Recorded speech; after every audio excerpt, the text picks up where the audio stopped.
Hello and welcome back to English Today. This is DVD 10 and the second DVD of your lower intermediate level. And in this DVD, we'll begin with another 3 episodes of our story, That's Life, followed by our special TV programs where our travel expert will be looking at capsule hotels. And then in our cinema program, we'll be talking about Bollywood. Then in the grammar section, we will study more about the forms will and going to in the future and their uses. We'll also study the past continuous tense and the different uses of the word like. So, I hope you enjoy yourselves.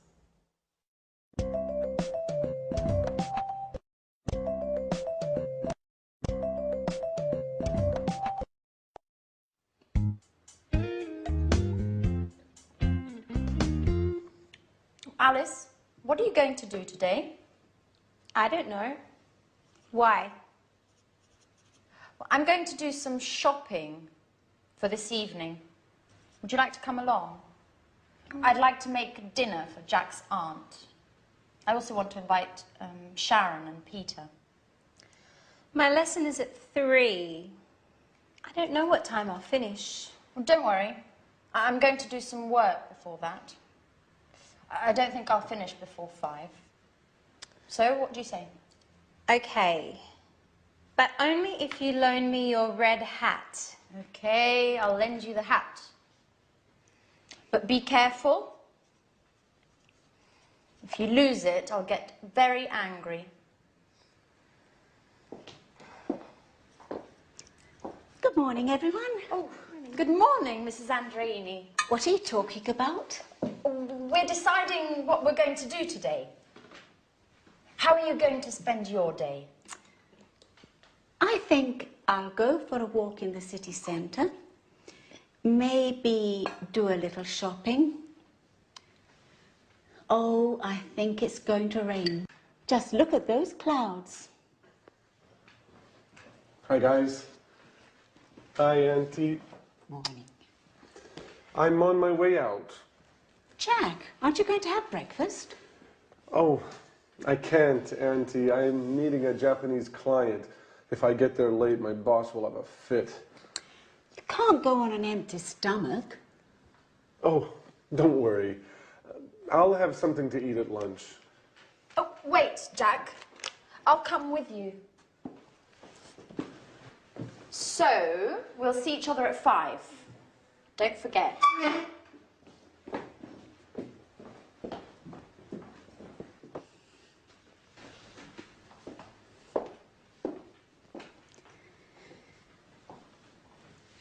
I'm worried about Jack. He's so thin. Maybe he isn't eating enough. Oh, he won't starve if he misses breakfast. He seems so run down and so distracted. He's always thinking about something else. Maybe he's in love. Excuse me a moment. I'll get that.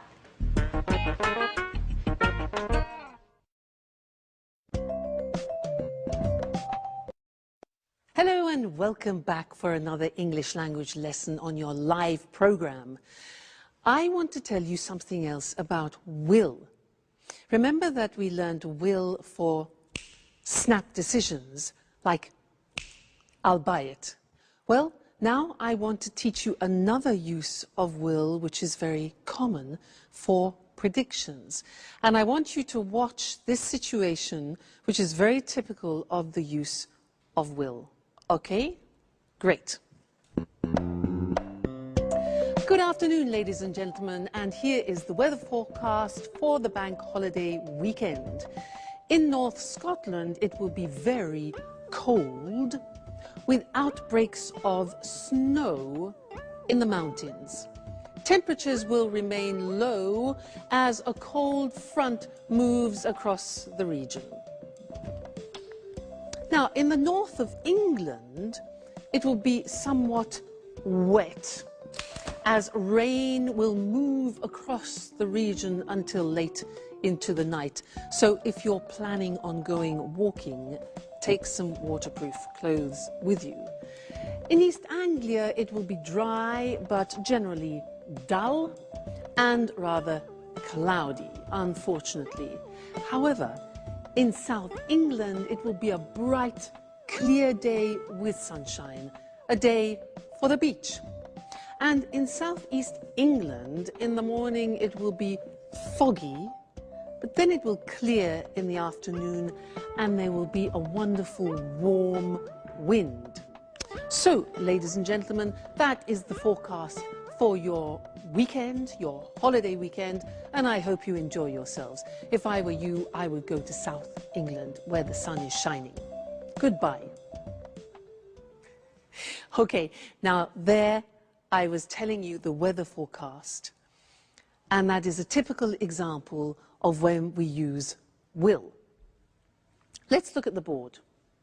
Now, will is easy, really. It's just the pronunciation which is difficult. I said tomorrow it'll be cold. You notice how it will becomes it'll. It'll. Strange pronunciation, yeah? So tomorrow it'll be cold. It'll be sunny. It'll be winter. It won't be sunny is the negative.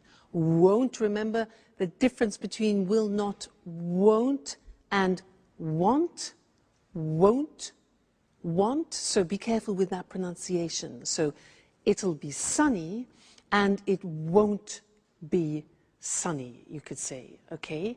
So that's another use of will for predictions. So we have learned snap decisions, I'll buy it, and predictions, tomorrow it'll rain. So, what do you think it will do tomorrow? We'll find out, won't we? Okay, see you in the next lesson. Bye.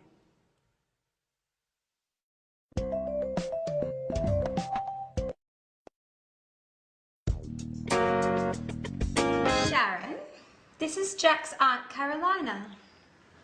It's a pleasure to meet you. I'm Sharon Evans. I live next door. Another woman, and very pretty, I might add. Let me guess, you're Jack's friend too? Who knows why my nephew prefers female friends? Excuse me, I have to go. Sharon, why don't you stay? You can get to know each other better. Sharon, I'm a little worried about Jack. He's so distracted these days. Maybe there's something you know I don't. Me?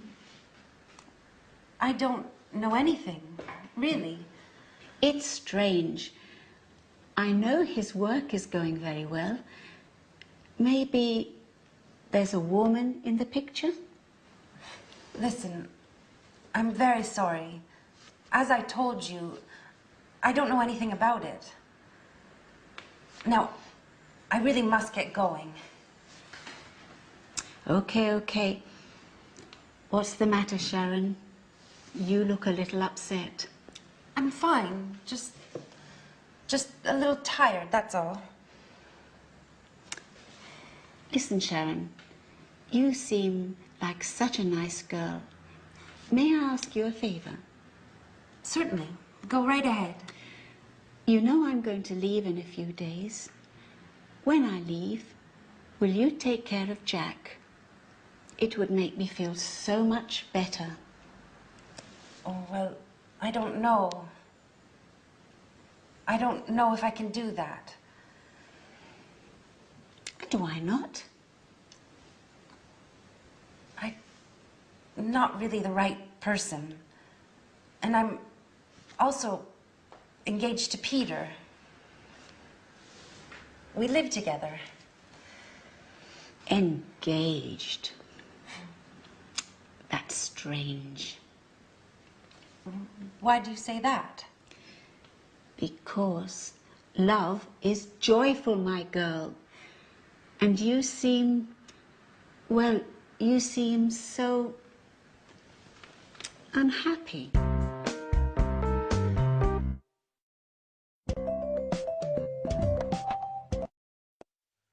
Hello again and welcome back. Jack's aunt is like a walking X-ray, isn't she? Now I want to look at going to with you again. Remember in the last lesson, some lessons ago, we learned going to for a future intention. You know, when I won it was 20,000 euro, I said, I'm going to have a good holiday.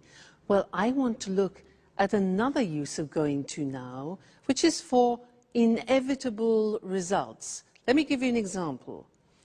If I take this jug and this glass, and I start pouring water like this into it, I say stop, it's going to overflow. You can see it happening, and the result is inevitable. So this is another situation when we use going to. Let me give you some other examples. For example, let's think football. Yeah. You see the umpire, the referee. You see the referee, yeah? He does this. Red card. Inevitable result is he's going to send off a player. Red card. Look at this.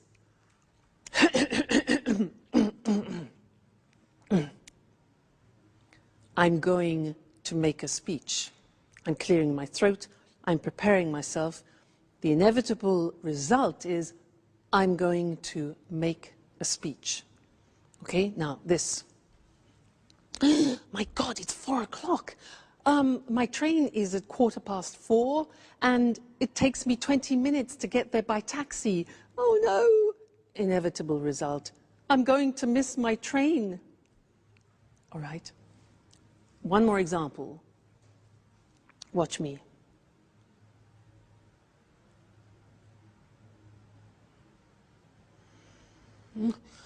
I'm going to fall asleep.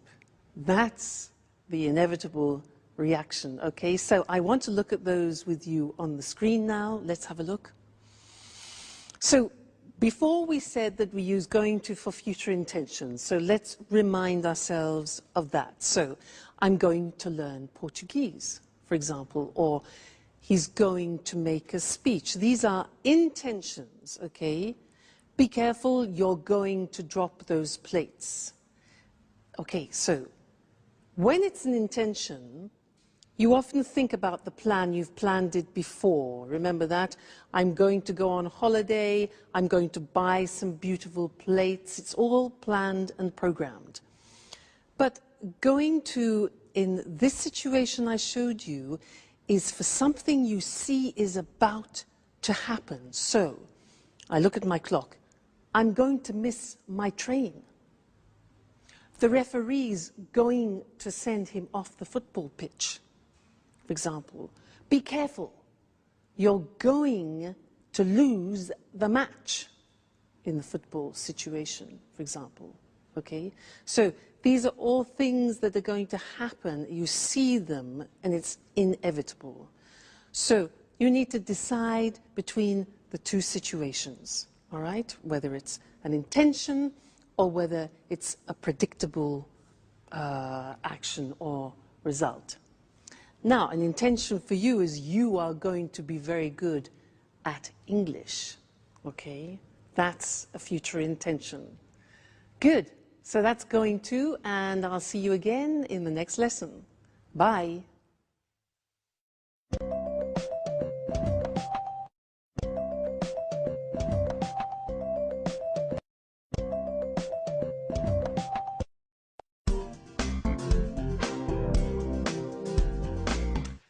Hello, Anne. You're very beautiful this evening. Come on. Would you like a nice big kiss? But, Peter, are you crazy? What's the special occasion? I'm so happy. I'm elated. But you're never like this. What's happened? Do you remember that famous director who was at my performance? What did he look like?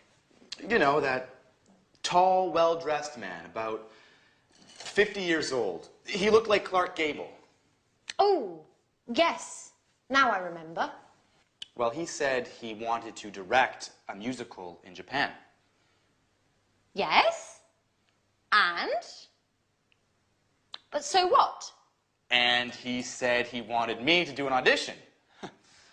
Yes? I can't stand the suspense. What about him? Well, today, I auditioned. And listen to this, Anne. He wants me to go with him to Japan. Oh, congratulations, Peter! That's fantastic. I'm so happy for you. Oh, now tell me everything. What was the audition like? I was very nervous. At first, he asked me to sing. And then he asked me to act like a snob. You know, they're putting on My Fair Lady, and they're looking for an actor to play the professor of pronunciation.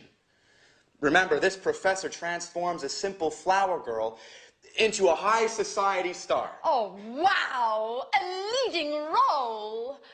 You are perfect for the part. But you like wearing fancy scarves. You enjoy using a superior tone of voice. And are you going to move to Japan? Of course. I'm so excited about the idea of living there. I wonder what it will be like. What does Sharon think about all this? Well, she doesn't know yet. You know, she's so moody. I need to find the right words. Anyways, all I can think about now is celebrating. Do you want to go dancing? But you hate dancing, Peter. I know, but I want to be crazy tonight. Put on your best dress. I want you to look like Sophia Loren. Hey, what's happening here? You're kissing each other. Alice, now hold on. I'm leaving for Japan. For Japan? What are you going to do in Japan? I'm going to act in a great musical, My Fair Lady. That's amazing. And when are you going to leave? I don't really know yet.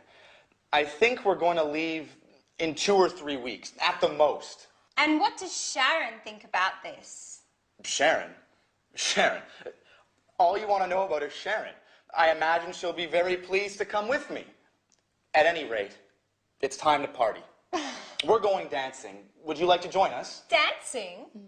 Why aren't you always like this?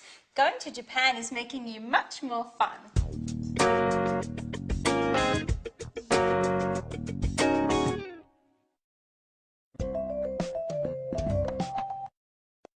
Hello again and welcome back to English Today for some more English lessons. Japan. Now that's an interesting destination, isn't it?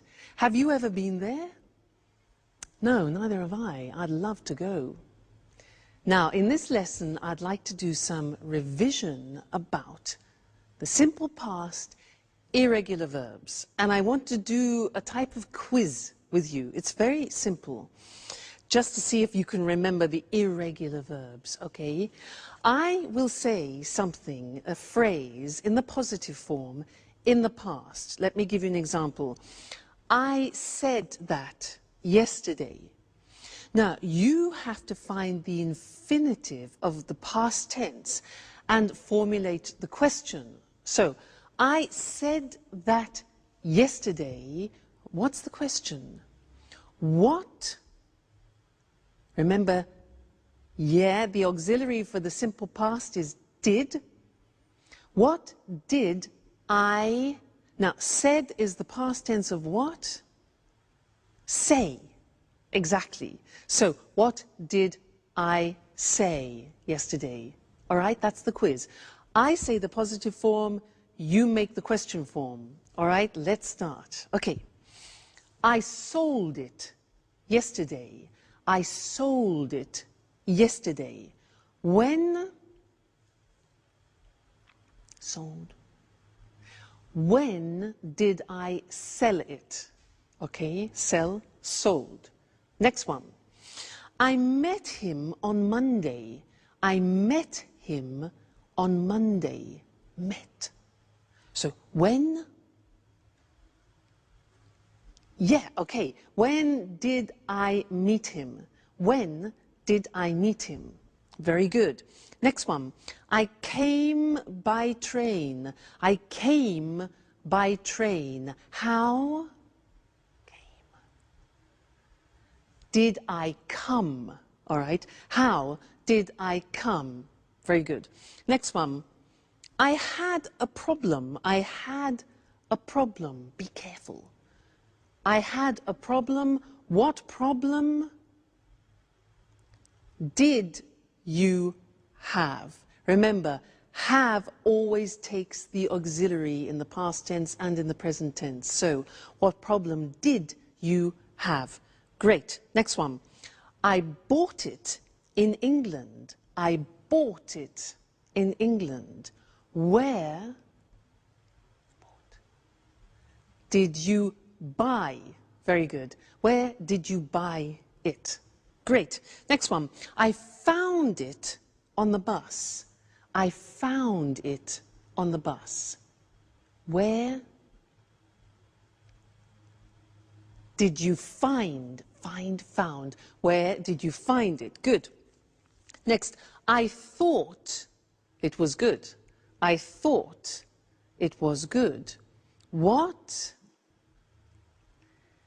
did you think about it? Think, thought. What did you think about it? Great.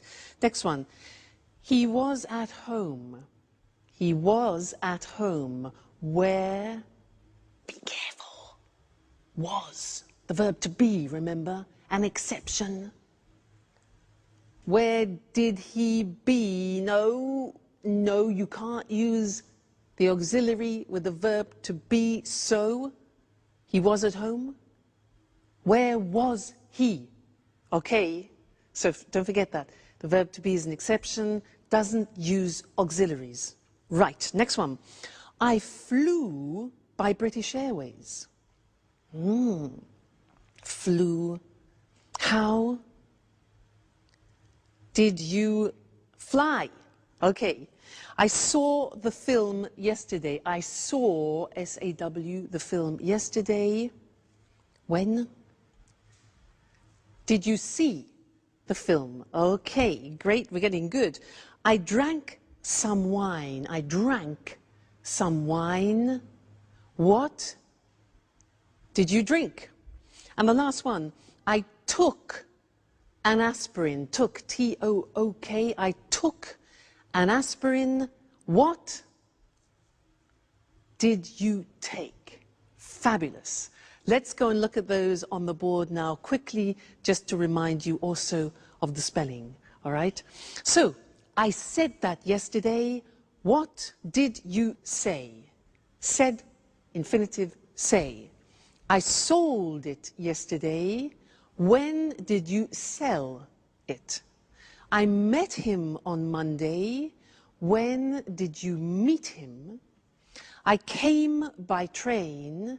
How did you come? I had a problem. What problem did you have? I bought it in England. Where did you buy it? I found it on the bus. Where did you find it? I thought it was good. What did you think about it? He was at home. Where was he? No auxiliary. I flew by British Airways. How did you fly? I saw the film yesterday. What did you see? I drank some wine. What did you drink? And I took an aspirin. What did you take? Great. You see, it's really just a question of practice. With the irregular past tense verbs, it's a question of memory and familiarizing yourselves with them. It will come with practice. Okay, great. So, see you in the next lesson. Bye.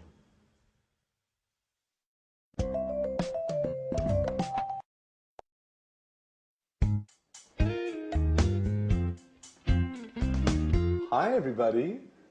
Wow. I'm really pleased to see everyone dressing up like this for me. Ha ha. You'd like to be the center of attention, wouldn't you? Well, of course.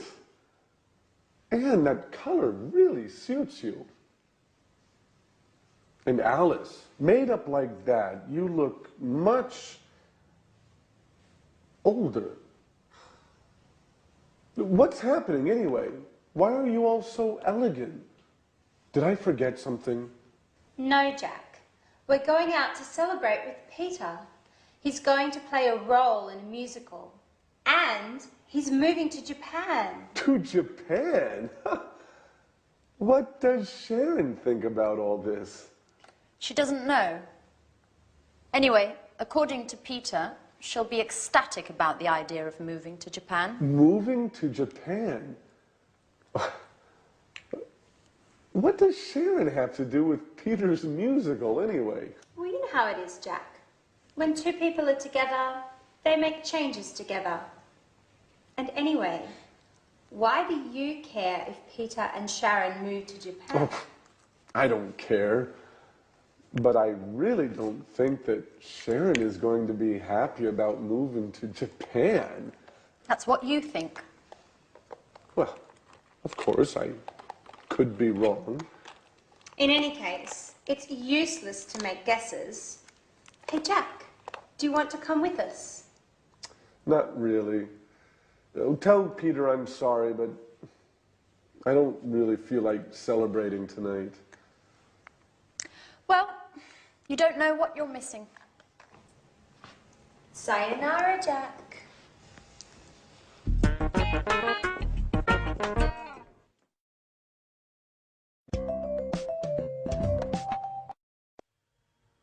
Sayonara.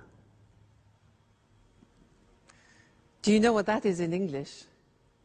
Well, it's hello, hi, howdy, how you doing, how's it going? Sayonara. In that episode, we heard 3 interesting uses of like. Now, Anne said, what did he look like? Peter said, I wonder what it'll be like. And Peter also said, would you like to go dancing? Interesting, hey? This word like in English is really very, very interesting because it has different uses and different meanings. And Mr. Monkey is going to help me explain them to you. Now, if I ask the question, what would he like to do? What would he like to do? Mr. Monkey, what would you like to do?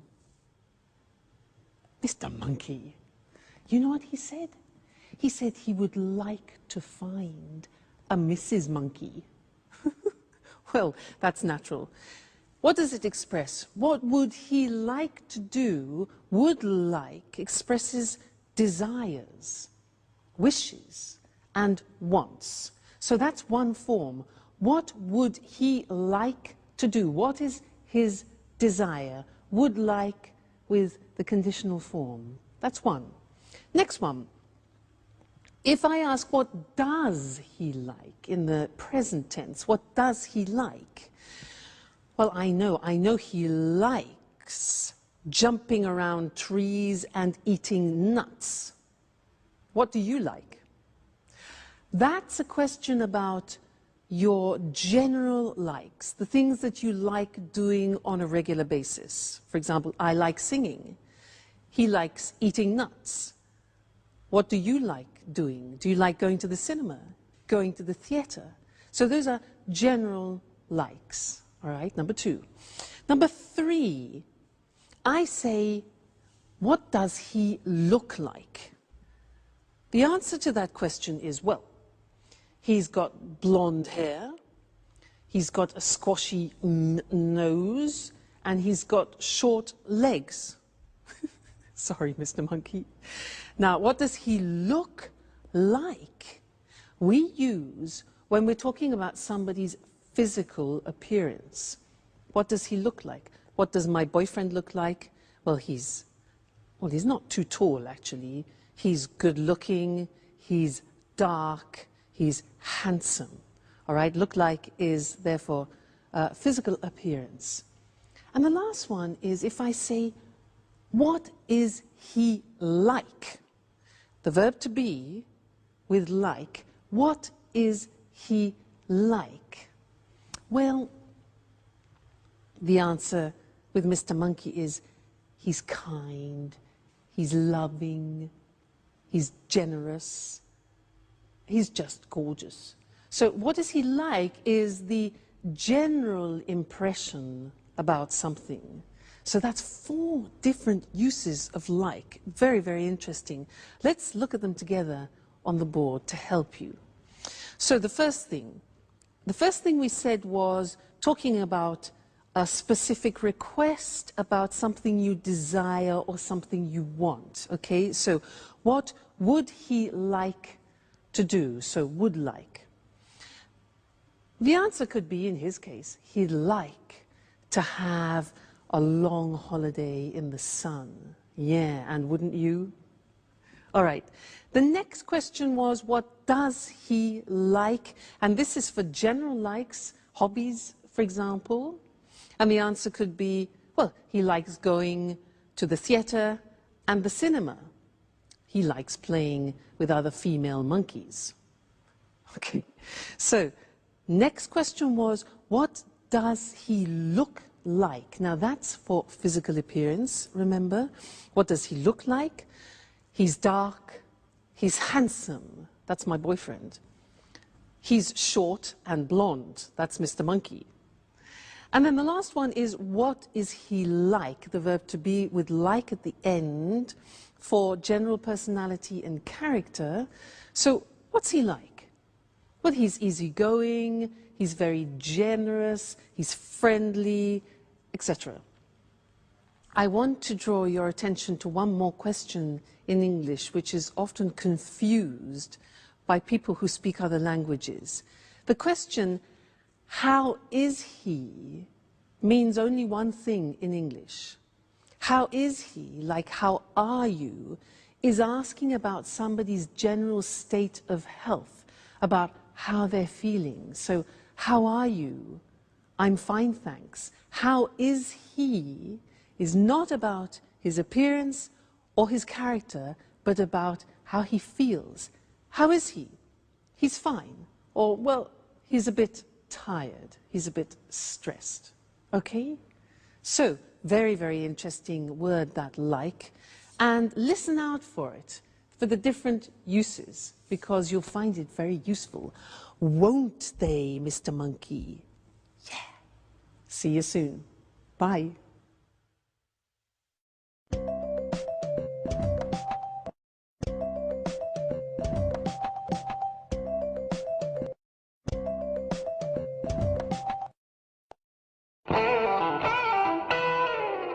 Yes, sure.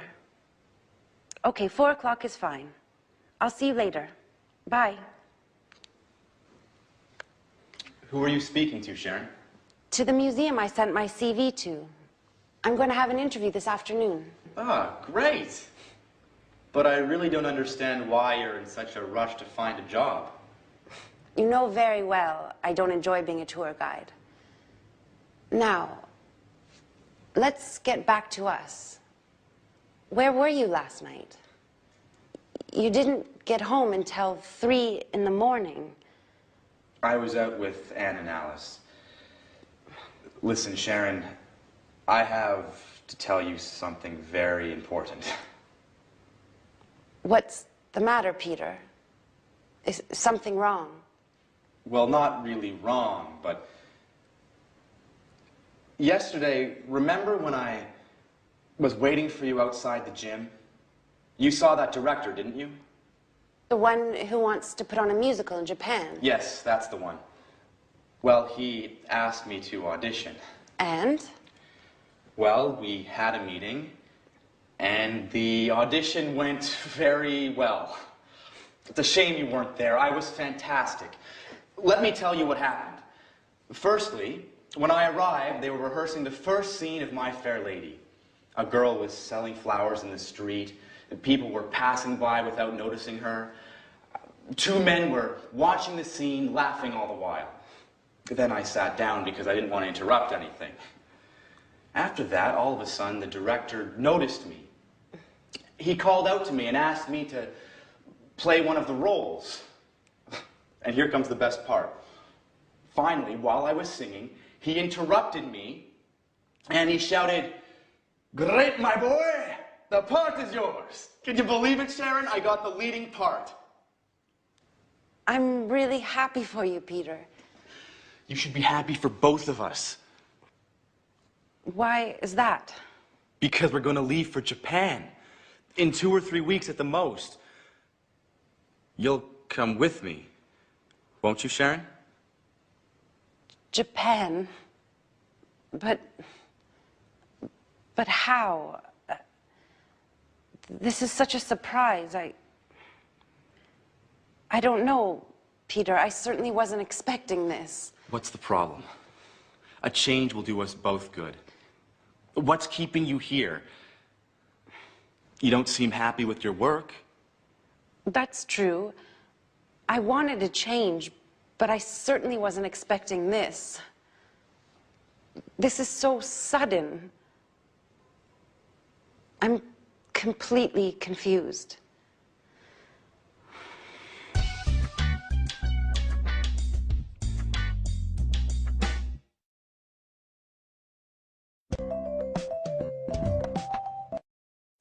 Hello again. Peter and Japan, or Jack and England? Sharon, the choice is yours. What would you choose? Now, there was something that Peter said in that episode which is interesting and that I'd like to teach you now. He said, while I was singing, he interrupted me and shouted, "The part is yours." While I was singing, he interrupted me. Now that is an example of the past continuous tense, which is what I'd like to look at with you now. And I want to give you some examples of that if you listen, using my friend, the alchemist. Now this is the alchemist. And he travels through many countries looking for magical potions to help people. And he was traveling in Tibet for many, many days and was extremely tired. So he decided to lie down and rest. So Mr. Alchemist rested in the mountains of Tibet. And while he was resting, a magical butterfly from Tibet rested near his head to protect him. And these butterflies in Tibet protect good people from the evil around. And there are evil things in the mountains of Tibet. So, while he was resting and regaining his energy, suddenly a ferocious lion appeared and saw the alchemist and the butterfly resting and thought, "Ha-ha, a great two-course dinner, a starter and a main course." As he was preparing to attack, the butterfly saw him but didn't move. As the lion was getting closer, suddenly the butterfly turned and cast a spell on the lion, and the lion bit off his tongue and died. That was the end of the lion. And the alchemist survived. Let's look at the language that I use there, the past continuous. Now, the past continuous, as I said before, is a tense that we use when an action is continuing and is sometimes interrupted by another action. Look at the example.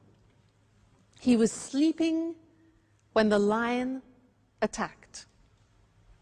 She was working when it happened. Now, you noticed it's I was, you were, he, she, it was, we were, you were, they were, plus the infinitive form and ing. So, she was working when it happened. We were watching TV when he phoned.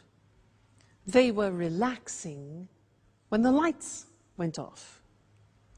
Now, the negative form is easy because you put the auxiliary into the negative.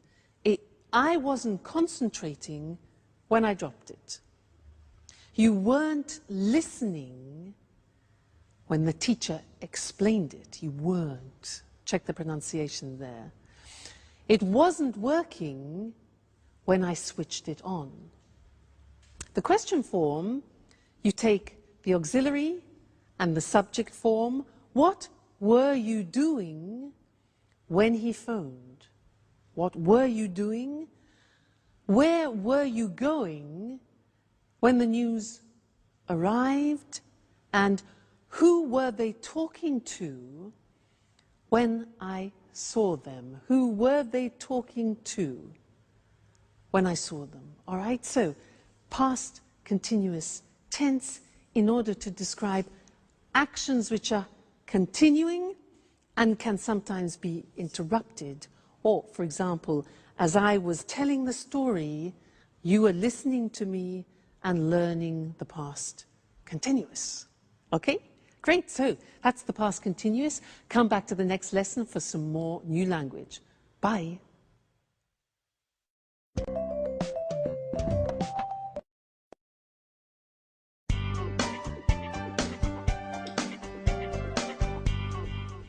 Hi, Anne.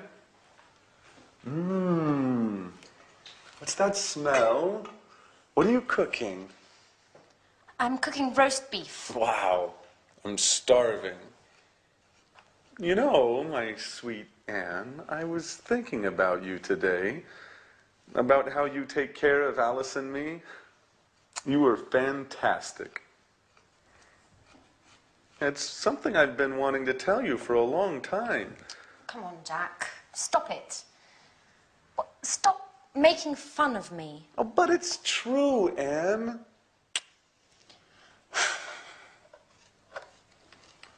What's the matter? Why are you so nervous today? I know everything, Jack. I know all about you and Sharon.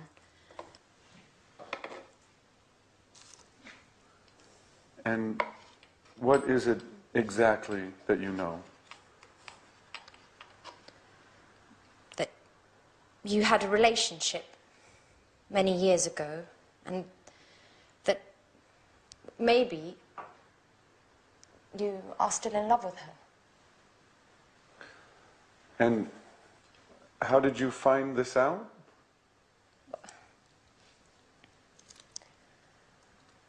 I was tidying up in the living room the night of Peter's performance when I saw your jacket. And I was taking it to your room when something fell out. It was a photo. A very meaningful photo. You were kissing her. So I spoke to Sharon. And what did she say? She told me everything. Tell me the truth, Jack. Are you still in love with her?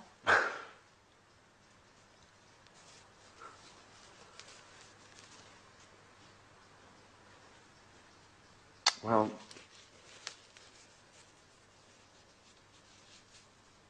I have to admit that seeing her makes me feel... But,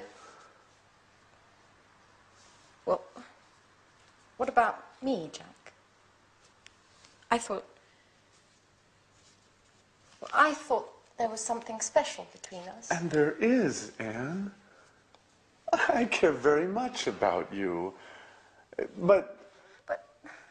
But? Well, I thought we were just friends. Oh. Okay, Jack. I understand now. Wait, Anne, I didn't mean to hurt your feelings. Well, it doesn't matter, Jack. Just remember, Sharon is going to Japan.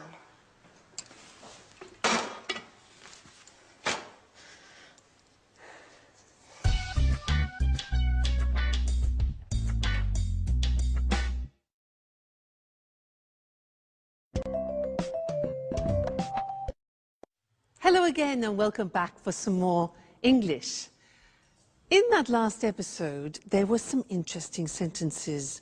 Jack said, "Why were you so nervous?" Why were you so nervous? This word so plus an adjective. And Sharon said, "This is such a surprise." Such.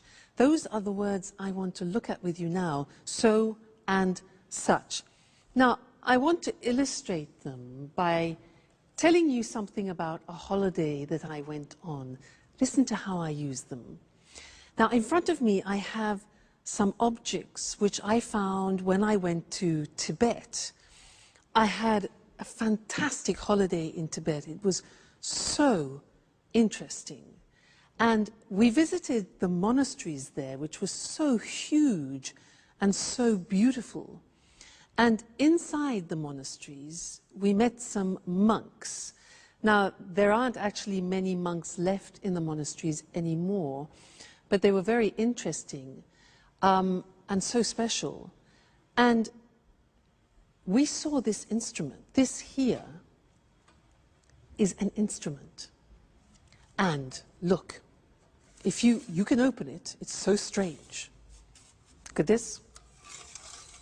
And it's so long. And it's actually so difficult to blow. I'll try. Listen.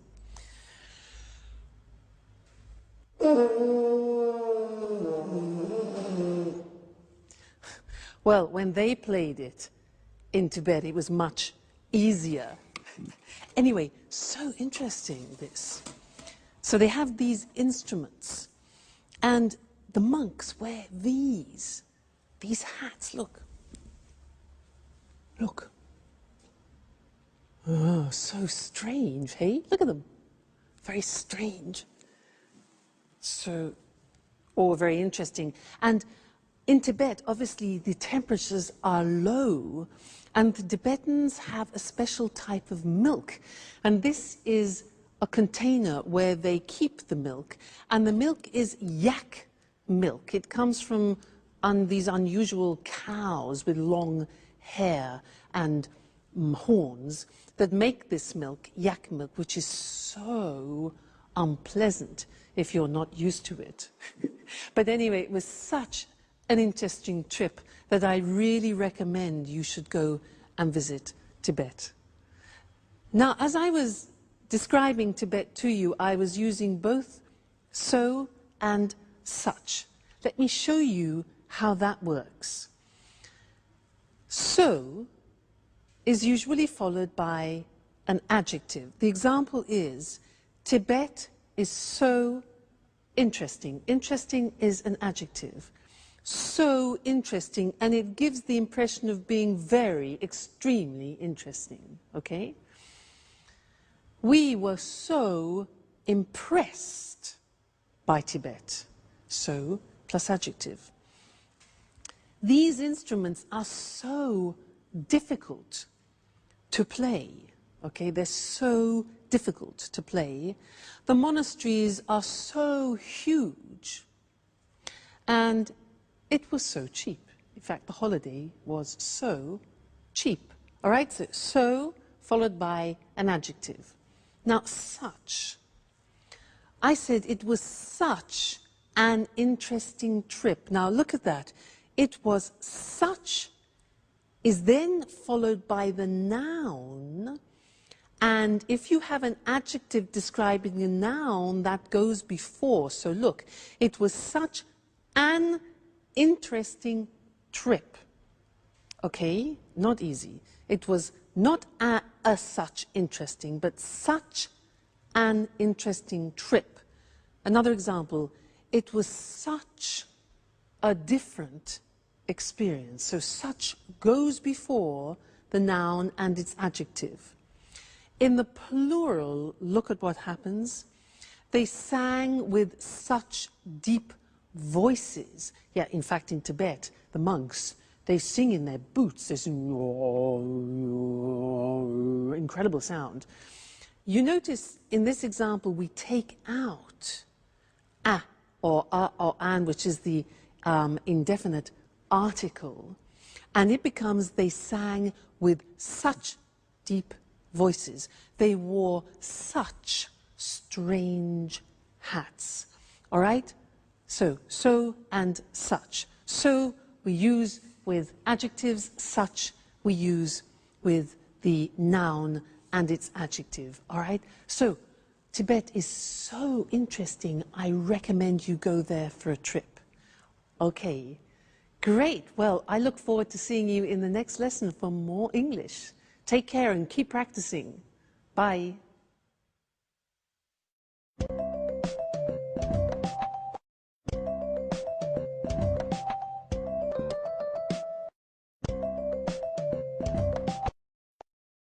Good morning. Welcome to this week's edition of the Travel Programme, and welcome to Christine Oteng, our travel expert. Good morning, Lucy. Well, Christine, statistics from the International Tourist Office show that Japan is the in destination at the moment for holidays. That doesn't surprise me. Japan's a fascinating country. Yes, I'm sure it is, but tourists do worry about high prices in Japan.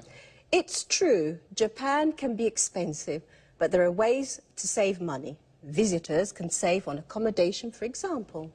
What do you have in mind? Well, I'm thinking of capsule hotels. There are lots of them in Tokyo and in other Japanese cities. What on earth is a capsule hotel? It's a low-budget hotel.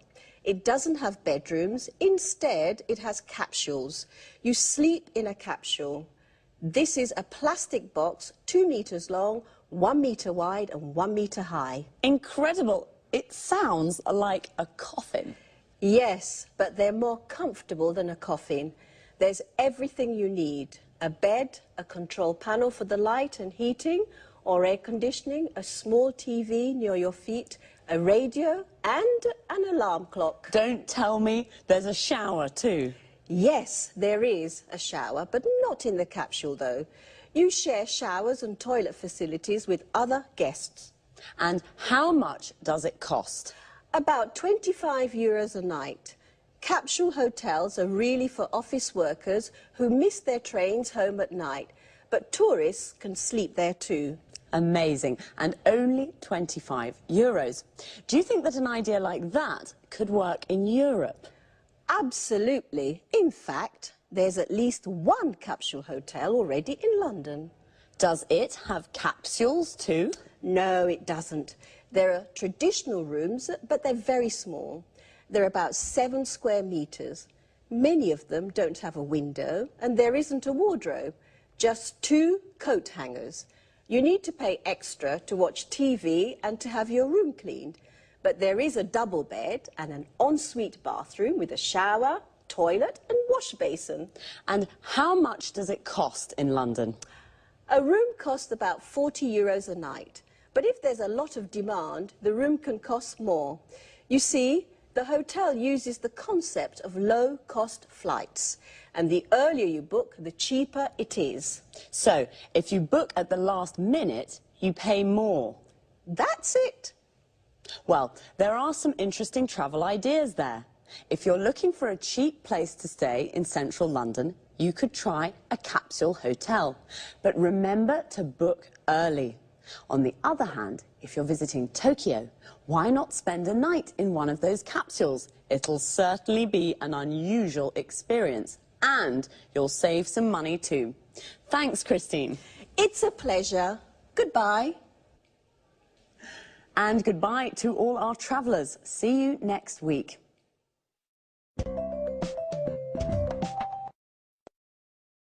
Christine said Japan is the in destination at the moment. We say something is in when it's fashionable and popular. We can say green is in, or green is the in colour. This means that it's a popular colour at the moment. And did you know what a capsule hotel is? I didn't. It's a low-budget hotel with capsules instead of rooms. Low budget means it doesn't cost very much, so a low-budget hotel is cheap accommodation. Remember, accommodation is the place where you sleep. How much does it cost? This is the question you ask when you want to know the price of something. It costs about €25 a night. Notice we say the price of a hotel room, about €40 a night. We use about before the price to indicate that it isn't exact. It could cost a little more or a little less. And we say €40 a night. This means for one night. In London, the earlier you book a room, the cheaper it is. To book means to reserve. So you should book early. This means you should reserve the room as soon as you can, because if you book at the last minute, it's more expensive. At the last minute means very late, just before you leave. So now let's look at some hotel vocabulary. A double room is a room with a double bed, a bed for two people. A single room is a room with a single bed for one person. Usually in a hotel room, there's a wardrobe, the place where you put your clothes. An ensuite bathroom is a private bathroom for your use only. In low-budget hotels, you often have to share the showers and toilet with other guests. Guests are the people who stay in a hotel. To share means that it's not only for you. When it's cold, you use the heating to make a room warm. In summer, when it's hot, you use the air conditioning to make a room cool. That's all for this time. Take care and see you next week.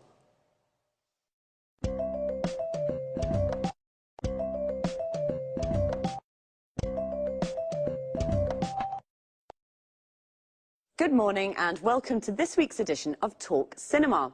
And welcome to Sanjeev Gupta, our cinema expert. Hi, Lucy, and hello, everyone. Well, Sanjeev, what are we talking about today? Bollywood. I'm sure you're a real expert, Sanjeev, and a fan. Absolutely. I adore Bollywood films. You know my brother's a director in Mumbai. Interesting. First of all, let's explain to our viewers what Bollywood is. Of course. Bollywood's the name given to the Indian film industry. It comes from Bombay and Hollywood, Bollywood. Bombay's the center of the Indian film industry. Bombay's now called Mumbai, but the name Bollywood is still used. As you seem to be such an expert, I can ask you lots of questions. Fire away. How many films are made in Bollywood each year? About 800. The same as the number of films that are made in Hollywood. Wow, filmmaking's a really big business in India. That's right. Did you know that 14 million people in India go to the cinema every day? 14 million every day? I don't believe it. That's a huge number of people. That's right. There are lots of people in India, remember, but even so, it's a large number of cinema goers. It certainly is. But tell us, is it true that Bollywood's now becoming more known internationally? Yes, it is. Many people from India now live overseas, especially in the UK and the USA. Today, in the UK, Bollywood films are screened in normal cinemas and are also broadcast on TV. The films are becoming popular with new audiences. Also, you know, Hollywood's beginning to copy Bollywood. The film Moulin Rouge, for example, used lots of ideas that are common in Bollywood films. I see. But what's so special about Bollywood films? The films are full of colour, with beautiful traditional Indian costumes and lots of Indian music and dancing. But there's one thing I don't like. The storylines are nearly always the same. Love stories, I mean. I see. What about the actors? Does Bollywood have its own film stars? It certainly does. They're very famous and very rich, just like Hollywood stars. Well, stars are the same everywhere. But tell us, Sanjeev, are there any problems facing Bollywood? Unfortunately, there are. Illegal copying is the biggest problem facing the Bollywood studios. They lose lots of money because of piracy. Another problem is that young audiences are becoming bored with the traditional love story formula. Today, the studios have to create new storylines. A typical new film is the one that is set in a call center in Mumbai and follows the lives of 6 young Indians working there. Did you know, Lucy, that many young Indian graduates now work in call centers? They answer calls in English from customers in the US and the UK. Yes, I have heard of the new call centres in India. So the film mirrors real life. It sounds fascinating. Well, Bollywood's booming and is becoming more known internationally. The stories are rather similar, love stories. But some new, interesting storylines are creeping in, right, Sanjeev? Right. Thanks, Sanjeev, and goodbye. Goodbye. See you again next week for another edition of Talk Cinema.